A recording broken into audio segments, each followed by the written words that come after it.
آج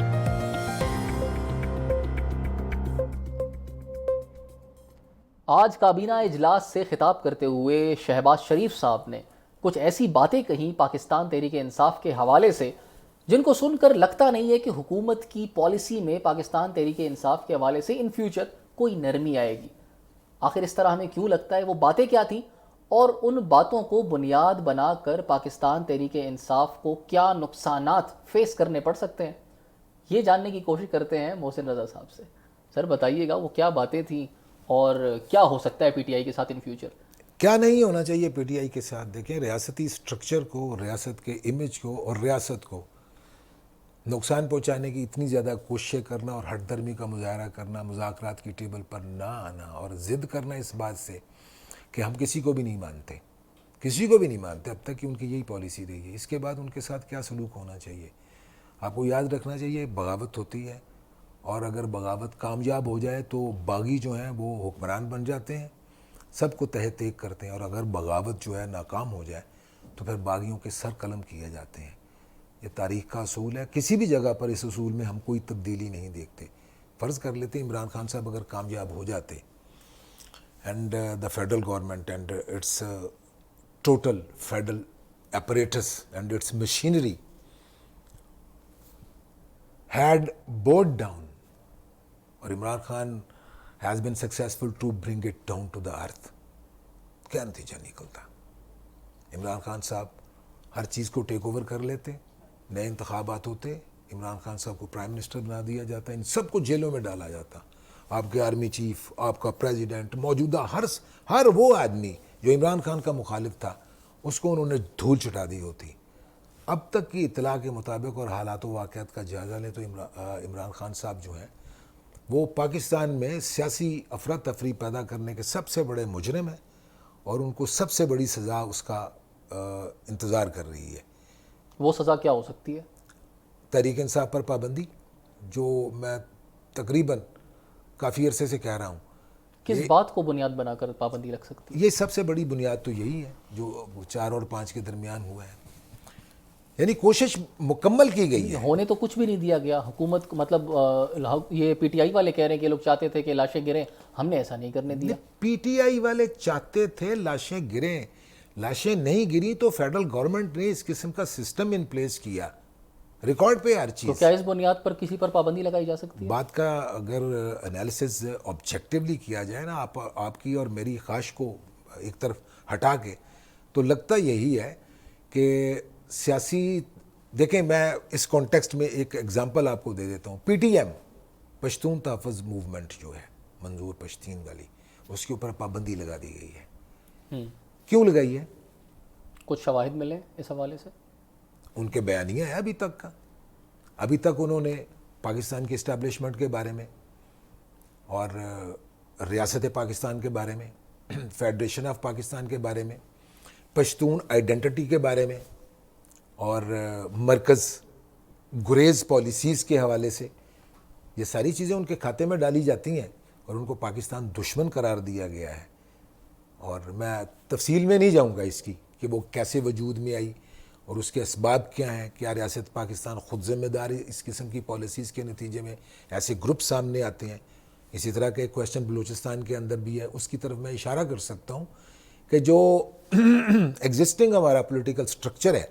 اور پاکستان کی وفاقیت ہے، اس سے جو ناراض لوگ ہیں وہ اس قسم کی حرکتیں کرتے ہیں۔ لیکن میں آؤں گا اس بات کی طرف کہ پی ٹی ایم پہ پابندی لگا دی گئی ہے، حالانکہ وہ ایک سیاسی پارٹی نہیں ہے، جبکہ تحریک لبیک پہ کوئی پابندی نہیں ہے، وہ جب جی چاہتا ہے اسلام آباد پہ چڑھائی کرتے ہیں، یس۔ ٹھیک ہے۔ لیکن اس کے درمیان میں ایک پارٹی ہے جس کا نام ہے تحریک انصاف، جب سے وہ اپوزیشن میں آئے ہیں، یعنی 2022 میں آپ نے دیکھا 25 مئی کا واقعہ ہوا، پھر ہم نے 9 مئی کا واقعہ دیکھ لیا، اب 4 اور 5 اکتوبر کا واقعہ دیکھا، جو اسی تسلسل کی ایک کڑی نظر آتی ہے، یعنی ریاست مخالف اور پاکستان کے خلاف عملاً کوئی ایسے اقدام کرنا۔ تو اس کے نتیجے میں سب سے پہلا کام تو پی ٹی ایم کی طرح سے یہی ہوگا۔ آپ کو یاد ہوگا 3 ماہ پیشتر یہ عطا تارڑ صاحب ہمارے وفاقی وزیر اطلاعات ہیں، انہوں نے کہا تھا کہ ہم سوچ رہے ہیں کہ ان کے اوپر پابندی لگائی جائے، یعنی ان کی فنڈنگ کے سورسز کیا ہیں اس کو بنیاد بنا کر کہ یہ پاکستان دشمن ملکوں سے فنڈنگ اس کی ہوتی ہے، پھر ان کی ایکٹیویٹیز، تو اگر وہ ثابت تحریک وہ ثابت ہوئی ہے، تحریک انصاف کے اگینسٹ تمام شواہد اور تمام جواز موجود ہیں کہ اس کے اوپر پابندی لگائی جا سکتی ہے۔ میں وفاق پاکستان کا یا موجودہ حکومت کا کوئی نمائندہ نہیں ہوں کہ میں سپورٹ کروں اس آئیڈیا کو کہ ایک پولیٹیکل پارٹی کے اوپر پابندی لگائی جا سکتی ہے یا تحریک انصاف پر ضرور لگائی جانی چاہیے، لیکن آپ نے سوال کیا ہے کہ ان کے اوپر کیا ہو سکتا ہے۔ میں نے کہا پولیٹیکل پارٹی کے ایز پولیٹیکل پارٹی انہوں نے جتنے نشانات چھوڑے ہیں کہ یہ ریاست پاکستان کے مخالف ایکٹیویٹیز میں سرگرمیوں میں انوالو ہیں، پروپیگنڈا غلط کرتے ہیں، ان کی ایکٹیویٹیز اس قسم کی رہی ہیں کہ ان کو بنیاد بنا کر تو اس کے اوپر پابندی لگائی جا سکتی ہے۔ دوسری یہ ہے کہ عمران خان صاحب کی جو سزا ہے، اب تک کے جتنے بھی ان پر مقدمات تھے اس میں سب سے سنگین نوعیت کا مقدمہ تو 9 مئی کی انوالومنٹ ہے کہ 9 مئی کے واقعات کا ان کو، لیکن اس کے بعد یہ 4 اور 5 اکتوبر کے درمیان جو واقعات ہوئے ہیں اس میں جو ایف آئی آرز کٹی ہیں، جو مقدمات اب نئے قائم ہوں گے، اس میں ایک مقدمہ ہے، وہ ہے ایک فیڈرل گورنمنٹ کے امپلائی کانسٹیبل حمید شاہ کا، جی اس کی ہلاکت کا ایک مقدمہ ہے۔ اس کی انالوجی جو ہے وہ پاکستان کی تاریخ میں اسی طرح کے ایک مقدمے میں ذوالفقار علی بھٹو، وہ پرائم منسٹر آف پاکستان ہوا کرتے تھے، جب ان پر مقدمہ نواب محمد احمد خان کا، جو احمد رضا قصوری کے والد تھے، ماڈل ٹاؤن میں ان کا قتل ہوا تھا، جی تو اس وقت ذوالفقار علی بھٹو کے خلاف قتل کا مقدمہ درج ہوا تھا۔ پھر اسی مقدمے میں سپریم کورٹ نے ان کو بعد میں سزائے موت سنائی تھی، جو کہ غلط تھی، جو غلط تھی یا صحیح تھی یہ الگ بات ہے۔ ابھی تو سر سپریم کورٹ نے خود کہا ہے۔ میں نے یہ کہا کہ غلط تھی یا صحیح تھی یہ سپریم کورٹ جانے، اور اس کے اپنے فیصلے کرنے والی مشینری۔ مطلب غلط بنیادوں پر بھی ان پر پابندی لگ سکتی ہے جو صحیح نہ ہو، حکومت کو ضرورت نہیں ہے۔ آپ فرض کر کے بات نہ کریں گے تو ایسا لگے گا جیسے آپ کسی کو سپورٹ کر رہے ہیں۔ شاہ جی دیکھیں، آبجیکٹیولی بات کرنی چاہیے پڑے گی آپ کو۔ جس طریقے سے آپ نے کہا کہ 4 اور 5 اکتوبر کو جو ہوا اس کو بنیاد بنا کر پابندی لگائی جا سکتی ہے، لیکن جو وہ کر سکتے تھے 4-5 میں نے یہ کہا ہی نہیں ہے، میں نے کہا کہ ایک تو پابندی لگ سکتی ہے، یس، دوسرا میں نے ابھی بات مکمل کرنی ہے کہ عمران خان صاحب کے اوپر قتل کا ایک ایسا مقدمہ درج ہو گیا ہے جس کی انالوجی ذوالفقار علی بھٹو کے ساتھ ہے، ایڈنگ اینڈ ابیٹنگ، کہ انہوں نے اس قتل کو کروانے کے لیے جو اسسٹنس دی تھی، ایڈ کیا تھا، سپورٹ دی تھی۔ اب یہ مقدمہ جو بنے گا 4 اور 5 کے درمیان مقدمات بہت سارے بنے گے، لیکن قتل کے مقدمے کے حوالے سے میں آپ کو بات بتا رہا ہوں کہ ان کو نامزد کیا گیا ہے کہ ان کے کہنے پہ چڑھائی کی ہے علی امین گنڈا پور نے اسلام آباد کے اوپر، اور جو طریقہ انہوں نے اختیار کیا اس کے نتیجے میں ایک آدمی کا قتل ہوا ہے، زخمی بھی بہت سارے لوگ ہوئے ہیں۔